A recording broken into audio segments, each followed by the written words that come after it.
Are you ready to see Caitlin Clark like you've never seen her before? Forget the highlight reels, forget the pretty passes. This is the side of Clark the cameras don't usually show. The raw emotion, the boiling frustration, the fire that makes her one of the most polarizing players in basketball today. It started with something small, a stray finger in the eye from rival guard Jacy Sheldon. But Clark didn't let it slide. She snapped back, shouting, "I'll do whatever I damn want." That one line lit the fuse. The refs jumped in, technicals were handed out like candy, and suddenly it wasn't just Clark, it was a full-on meltdown. 3 players ejected, bodies colliding. Fans on their feet, screaming at every whistle. And yet, somehow, the Indiana Fever still pulled out the win. But this was only the spark. What came next would shake the league to its core. Every rivalry has a moment where it crosses the line. For Caitlin Clark and Angel Reese, that line wasn't just crossed, it was obliterated. What started with Reese's infamous "you can't see me" taunt in college turned into a psychological warfare that consumed both players. The hatred was palpable. Every glance, every possession, every moment they shared the court crackled with venom. Fast forward to the pros, and the toxicity reached new heights. When Clark got blindsided by Kennedy Carter's brutal hip check sending her crashing to the floor, Reese didn't just watch. She stood up, clapped, and smiled. The cameras caught every second of it. The message was clear. She wanted Clark hurt, but Reese wasn't done.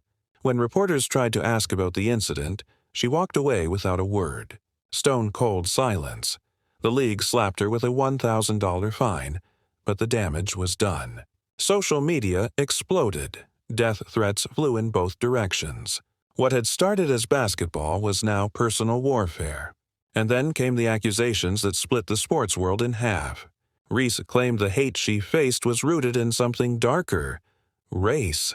She painted herself as the victim while Clark stayed silent, letting the chaos swirl around her like a tornado she couldn't control. In a Fever vs. Sky matchup, that tornado touched down. After a hard foul involving Clark, racist insults were hurled at Reese from the stands. The WNBA launched an investigation. Even Clark, usually focused on her own battles, was forced to speak. Hate has no place here. But by then, the damage was irreversible. Injury or not, Caitlin Clark doesn't back down.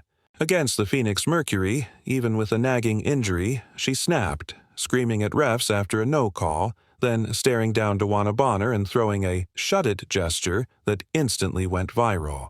Millions of views. The internet was divided again. Meanwhile, Angel Reese was spiraling, technical after technical. Suspension from a crucial game. Rumors of demanding a trade. An eventual public apology that felt hollow to everyone watching.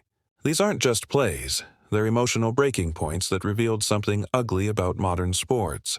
So here's the question that haunts the WNBA. Is Caitlin Clark becoming the face of the game, or the storm that could tear it apart forever?